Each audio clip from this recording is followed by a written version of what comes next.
So you played a bit of golf? I did. You played a lot of golf? I did, yeah. I used to play tennis a lot, and I got very severe tennis elbow, and I couldn't lift the racket. They were the old 14-ounce timber rackets or 13.5-ounce rackets, and couldn't get it up. But so I decided to try golf. A few of us, Miles Stanton and Morris Landers, and we used to cycle down to Caraholly with a few clubs and batter around. That was the old club, was it? The old club down at the post office there, Gibbons's, and gosh, there'd be no one there, but we had a bit of fun. What age were you then? I was about 12 or 13. I played, the first time I hit a ball was 12, so that was in Bundoran. My first cousin brought me out. They had a house next door to the links there, and that's where I hit my first golf ball. So I went on then, and I played, started with a handicap of 18. So I was asked why I hadn't played anything, and I was told I had a good swing and I was young. And that was it, and there was no arguing.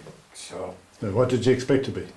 well, 24 was the highest, and I thought I'd be let in at that, but no way. So you were planning for the future? No. So it came down fairly rapidly, and then played it any time I found it. Certainly when I got into business or had qualified, well, I didn't play it where Judy was sick, but after that it kept me, shall I say, out of trouble and gave me a bit of exercise, and we did, and was lucky enough to win a few things, Connacht medals, and we won an All-Ireland, the only All-Ireland medal that's been won in 1980. In Westport? But well, we won it in Lahinch. Sorry, you mean Westport Golf Club? Oh, Westport Golf Club, yeah. Tony Joyce, David Joyce, and Perry Riley, Liam Gibbons. I'm leaving someone out. There were 7 of us, Mike Lean and Jim McAleer. No, there was, I should remember it, right? Anyway, there were 7 of us. I just hope I've covered them up.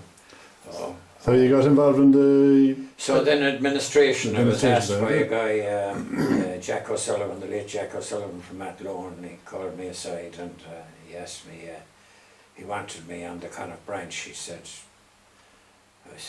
He thought I had a reasonable head. So I joined that in, I think it was the club here. I came back and joined the club here from Dublin 1970 or 69, 70. And it was just around that time.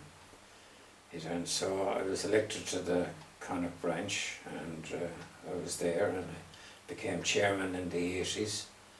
I was chairman for 4 years, and then I went on, and I was vice president of the Golfing Union, or president-elect of the Golfing Union in 89, and I became president of it in 1990. Of course, I maintained that's the year that Harrington Porrick got on the Irish team for the first time, and he won 6 points out of 6 in Wales, and we won the Triple Crown and the championship for the first time ever in 100 years away.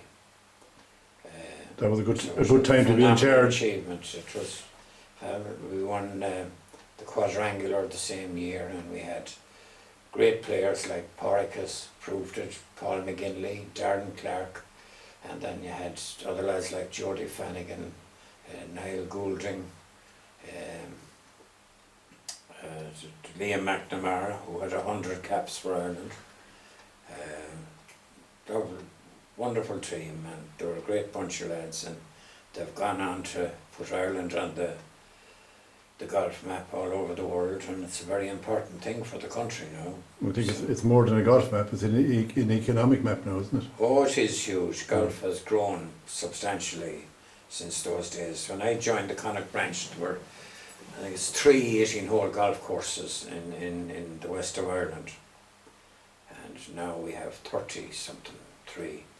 That's huge progress, isn't it? So it is, and we have now set up systems. We brought in a management system for players, training, and We have them now from 8 to 10 years on. They're brought into the scheme, coming up through their schools or the different branches, and it's like a tree, and they get onto the elite squad if they're good enough.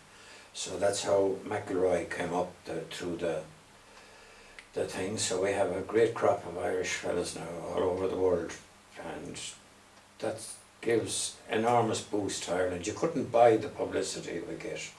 It's phenomenal, and every one of them I can say are fine fellows, and they don't let you down. And you know, we have new lads now this year, Maben and Gareth Maben and Shane Lowry, which is great to see. He has taken it seriously at last. He's a very talented young fella. And they have Rory, of course, number 2 in the world. Phenomenal. Porrick is undergoing a bit of a comeback, but it shouldn't be forgotten. He has 3 major titles, and he opened the door for Rory and Graham McDowell. So, Actually, it's amazing what's happened to Irish golf in the last couple of years, isn't it? yeah, it's been phenomenal. But they're a great advertisement anywhere in the world. They present themselves well, and we don't see them on too many headlines, bad headlines, you know. So it's great, and the union, I say, has been very good. It's been kept its head and organised. They had the name of being state, but no, there were progressive people in charge, and I was glad I could offer me 2 pence. Are you still involved with them? I am. I'm an honorary delegate I'm on the Central Council. I was all the time. So how many years are you with them altogether? Up and down? 70, and this is what? 30, 40 years. 40. Yeah, over 40 years, yeah? Yeah. No, very good, yeah. So. Were you involved with the development of Westport Golf Club? Oh, I was, yeah. That was a huge thing, wasn't it? It was, yeah, and we had. How did that come about? Well, the people who came up with the kernel of the idea were the Tourist Development Company. They were one of the people that were on about this, and then Lord Sligo got involved, and he was in the House of Lords, I think, at the time, but he arrived back, and he sent for a few members of the Westport Golf Club, which was a very small club at the time. And he said that he invited them down to the house or something, and to Westport House, and he said, I have plans for a championship golf course, which, was just, they thought he was dreaming. But he produced the map. It was designed by, or the design of the course was designed by Fred Hawtrey, a world famous golf architect, and his son now carries on the business, Martin, of Hawtrey and Sons, and they're still building golf courses all over the world. But this was a phenomenal thing. The land, the idea was that Westport Club would come up with a third. The original project was £60,000, and he'd sell the land, so we had to go out collecting money, and it was then that the Tourist Development Company, the lads that were in that, were very progressive, I must say, and Who was in it? Stephen Welsh, and there was Jeff O'Malley, there was most of the business people in the town were in it. They brought the fishing festival, they started the fishing festival and the horse show, which were 2 huge things to Westport, and then the golf course was there. Michael Kennedy was there, Tommy Brennan, who were doers, So anyway, there was a finance committee set up, which comprised of Jeff O'Malley, I think Stephen Welsh, Sean Tobin, and they went round and collected with other people, and they collected, I think it was, I haven't the figure exactly, about 17,000, which was phenomenal in a town where there was no history of golf and nothing, and they got everything from 2 shillings, half crown, to 10 shillings, to a few pounds. So the mistake that was made was that we had the money, the 200 and odd acres that was being sold by Lord Sligo was available at 16,000. We had the money to pay it, but Bord Fáilte were a bit quick. They were sharper than we were at. We were going into the unknown land, it was a huge project. Anyway, so Bord Fáilte bought it, and then leased it, gave us a lease on it. So, however, it progressed from there. It overran the budgets wildly because Board Fulcher refused to appoint a clerk of works to the building or the grounds. So there was no control. So that seems a familiar theme in the country at the minute. Even now. You know. Well, there was some mistake with the trees. Were there trees? Must be more trees in it. Oh, there were. There were a number of fine trees there, and Hawtrey had them in his plan to make use of them. And he went down one day, and nobody seems to know exactly what happened, but I think 7 of the 8 trees were cut down. I think they were marked not to be cut down. Marked not to be cut down, and the interpretation was Were to be taken cut the down. other way around. So there was only one of them saved. It's still there on the 4th. So what year was it opened? It officially opened in 75. I was the captain that year. And it was opened in late 73, but there was no clubhouse at the time. It was just playing in its infancy. Who officially opened it?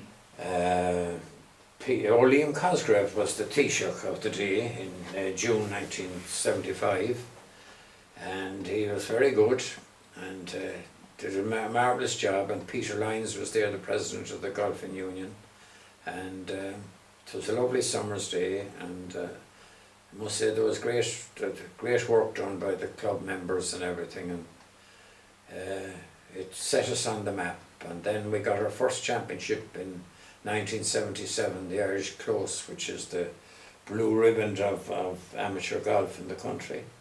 And since then we have housed the Close 5 times, and Rory McIlroy was the last winner a couple of 2 or 3 years ago.